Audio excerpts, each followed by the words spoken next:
I grew up in Brooklyn as a Brooklyn Dodger fan, and Jackie Robinson was one of my heroes as a child. And I began to do some research and discovered that he wasn't just my Jewish hero, but in fact the Jewish hero of an entire generation. And as I started investigating Jackie Robinson, that's when I discovered the communist writers, and that's how I got led into the book project. The book I wrote is called Out of Left Field, Jews and Black Baseball, and it's a subject that's not very often covered because mostly people don't associate Jews with black baseball at all. Looking at the story of several groups of Jews who were involved in Negro League Baseball in the 1930s and 1940s, and then what happened to them in the 1950s.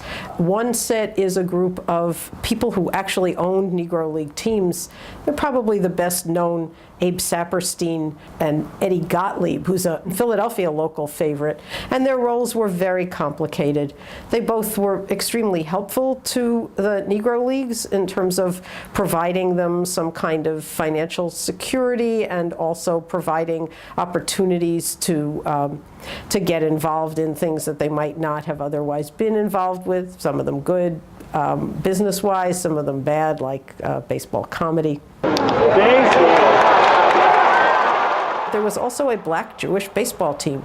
They were called the Belleville Grays. They were part of a black Jewish community known as Temple Beth El in Virginia. And they had the finest baseball team in Virginia, certainly the finest black baseball team in the late 1930s. Out of Left Field looks at the communist sports writers for the Daily Worker, who were all Jewish.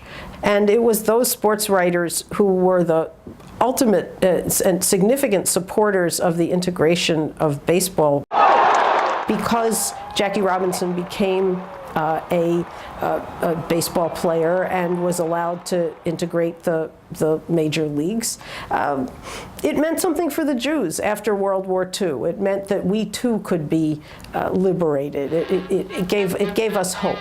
So for me, this is bringing back three separate groups of Jews who were usually not considered part of the Jewish story and making them more obvious and more prevalent. The empire, he was wrong all along.